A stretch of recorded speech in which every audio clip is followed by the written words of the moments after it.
Você está ouvindo Selfie Podcast. Olá, meus irmãos. Muito bom dia, boa tarde, boa noite. O melhor horário para você estar ouvindo esse podcast é agora. Hoje a gente vai conversar com dois ogãs da casa, Lucas e Cláudio. Eles vieram conversar um pouco com a gente sobre a importância dos pontos cantados. Vamos ouvir? Começar falando da importância para cada um de nós. Assim, a importância como um todo, a gente sabe muito bem, melhor, a gente sabe não, a gente presume que todo mundo sabe qual é a importância do ponto cantado. Mas pra gente, como pessoas que já estão há um tempo na Umbanda, que já passaram por outras casas e tem essa visão com relação ao ponto cantado no Selfie. Qual é a importância do ponto cantado para vocês? Bom, para mim, pessoalmente falando, tem uma importância muito grande para a forma com que eu lido com a espiritualidade, né? Eu não praticava, eu não ia a terreiro, até bem pouco tempo atrás eu não me imaginava no centro, né, espírita, e a forma com que eu comecei a sentir as coisas, a sentir que ali era o meu lugar, foi justamente ouvindo os pontos, né? A primeira casa que eu frequentei com mais frequência, com mais assiduidade, né, foi o Selfie. Eu visitava uma ou outra, às vezes, festa de alguém, e aí eu ia. Então, a que eu comecei a frequentar com assiduidade foi o Selfie. E os pontos é que começaram a me encantar em relação à energia, em relação a me emocionar. Né? No início, tinham até determinados pontos que eu literalmente eu chorava quando eu ouvia. E alguns eu não conseguia sequer cantar. A voz embargava mesmo. Então, para mim, foi de uma importância muito grande para perceber que ali realmente era o meu lugar. Eu já fui católico ortodoxo, né? Então a gente cantava, já fui do coral ortodoxo na época, né? E não era a mesma emoção, não tinha essa mesma vibração que eu sinto hoje, sabe? Então, para mim, a importância a relação com a espiritualidade, ela começou aí, foi exatamente ao ouvir os pontos e a me emocionar com eles. É contigo agora, Lucas. Perfeito. Eu tava pensando sobre isso agora aqui. Eu lembro que quando eu cheguei no Selfie, né, eu já tive contato com o candomblé, umbanda, por causa da minha avó, mas eu era muito pequeno, então não entendia. Aí o Selfie também foi a primeira casa que eu entrei de cabeça ali, me aprofundei, fui conhecer o que é umbanda mesmo.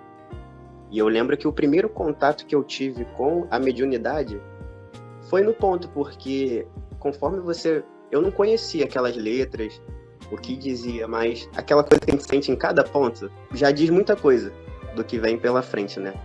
As teorias e a importância de cada ponto, de cada tipo de ponto também.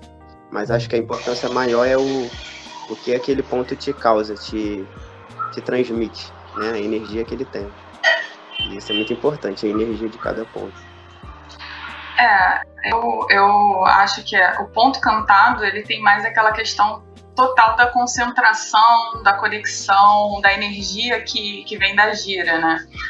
O Cláudio falou dessa questão da igreja e tudo mais. Eu, né, acho que a maioria das pessoas, né, que entram na Umbanda tem alguém católico na família. Minha avó, que era médium da Umbanda, ia pra igreja todo domingo.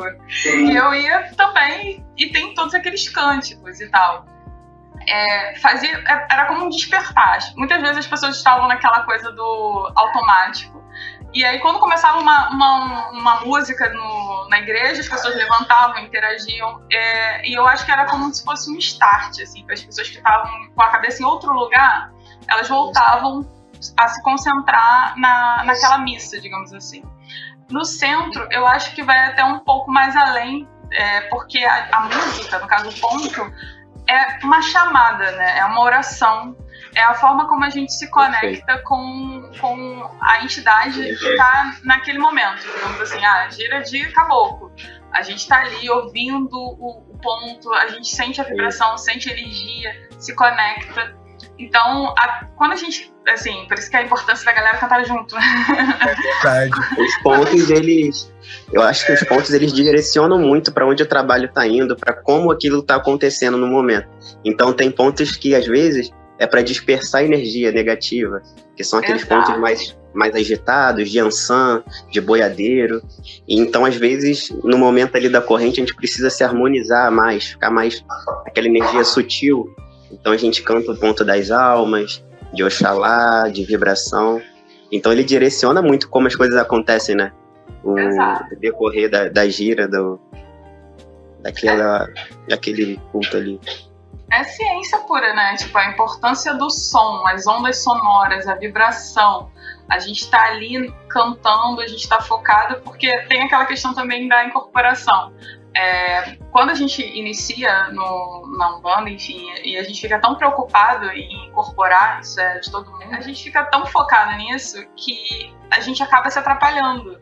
Se as pessoas começassem a focar, tipo, na letra, né, do ponto, ela automaticamente ia se conectar àquela coisa, porque são histórias. Então você tá falando sobre o caboclo que tava nas matas, que correu, que atirou uma flecha só, acertou, e a gente se conecta, a gente se transporta para aquela coisa, a gente sente, e aí quando a gente vê, já tá ali, já tá totalmente imerso. Isso é uma forma também da entidade se conectar com você, isso ajuda na hora de acoplar, né, da gente sentir a energia.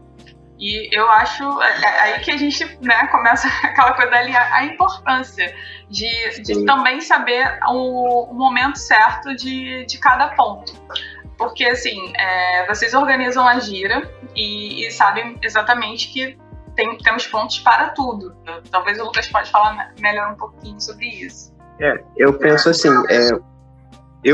a gente sabe que tem toda a teoria, né, para o ponto cantado, e as pessoas realmente estudam isso, mas como eu comecei muito, muito jovem, muito cedo, eu fui aprendendo isso com o dia a dia. Então eu observava muito, né, na época quando eu era da assistência, eu observava muito, eu me encantava com os pontos, me encantava como a quem estava puxando cantava, e eu comecei a perceber. Então hoje em dia eu sei que, assim, o hino da Umbanda, por exemplo, é o primeiro ponto que a gente canta. É um ponto que é um momento ali para a gente se alinhar os pensamentos, alinhar as energias também. Então, geralmente, eu particularmente, eu sinto assim, quando a energia está um pouco mais pesada da casa, da assistência também, que é quem mais traz essas vibrações. Então, ali, cantando o hino da Umbanda, a gente vai sentindo aquilo se alinhando, né? As coisas que às vezes pode estar um pouco mais agitada, vai se alinhando ali aos trabalhos, aquela energia, e a gente vai conseguindo direcionar isso. Então, quando eu penso em organizar a gira, por isso que às vezes eu não gosto de usar muito gira pronta, porque eu gosto de sentir assim, o que vai... Às vezes eu mudo do nada, né? O Cláudio fica apavorado com isso. eu organizo uma coisa... Tava tudo certo, gente. Aí chega na hora, o que é isso? O que tá acontecendo? Aí eu puxo um ponto lá, puxo um ponto lá do nada, o Cláudio olha com aquele olho assim assustado pra mim. Mas é porque vai muito dessa energia. Eu não consigo dizer outra coisa pra falar de ponto cantado. É a energia mesmo que traz. E às vezes, por exemplo, numa gira, você tá cantando pra caboclo. Às vezes vem ali no nosso pensamento, no nosso ouvido, aquele ponto, aquela vibração, meio que pedindo para puxar aquele ponto. E eu sinto muito isso. E essa importância de saber a importância de cada ponto. Então, eu sempre pensei assim, a gente tem que direcionar o nosso pensamento em cada ponto que a gente canta.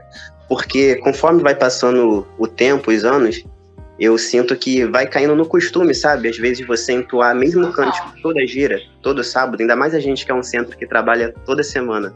Sim. Então, às vezes a gente pode estar ali no hino da Umbanda e o nosso pensamento fugir, porque a gente já está tão acostumado a cantar aquilo e a gente não pode deixar. Eu sempre tento, quando eu vejo que o meu pensamento está fugindo para assistência, para problemas que eu tenho, eu volto ali, porque eu sei que o hino da Umbanda é para eu me alinhar com a energia dos meus irmãos que estão ali. A mesma coisa a chamada do guia. Então, quando cantou assovia, assovia, é pra gente vibrar, chamar, clamar por aquele caboclo ali, seu tupinambá, seu pena azul, seu folha verde, qual for o caboclo, chamar pela presença dele. Se a gente tem uma corrente de médiuns que está clamando ali por aquele caboclo chegar, com certeza a energia dele vai vir muito mais forte, vai vir muito mais com harmonia, né? Com a gente, com a nossa casa. Eu penso isso. Então, desde o hino da Umbanda até o final, cada um ponto tem importância e tem que ser entoado com o coração de verdade ali, sem deixar o pensamento fugir. Não dá para falar de ponto cantado sem falar de Ogã, né?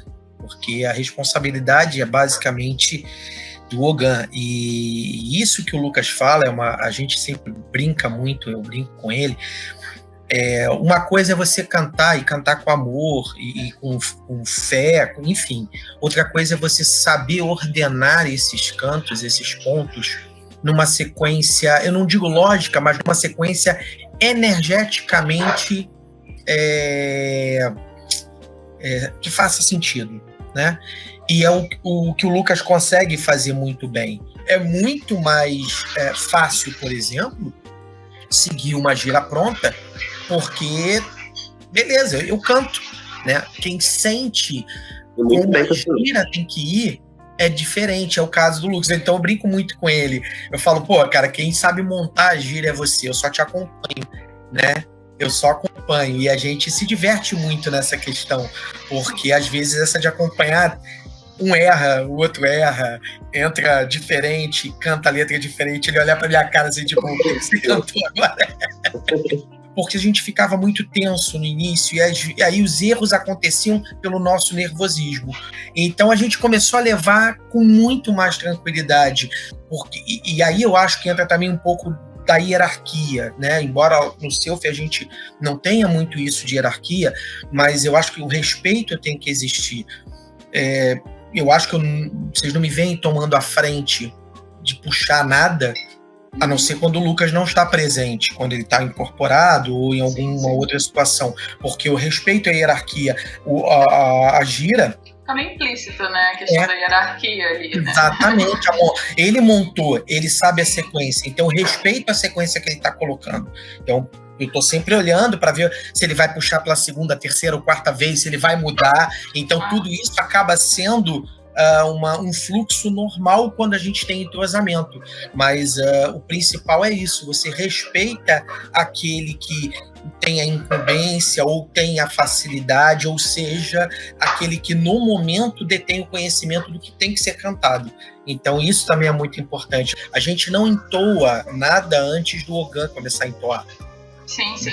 Ele é que tem que dar o tom, é ele que tem que começar a letra. Por mais que a gente saiba a sequência, depois do hino da Umbanda vem isso, vem aquilo.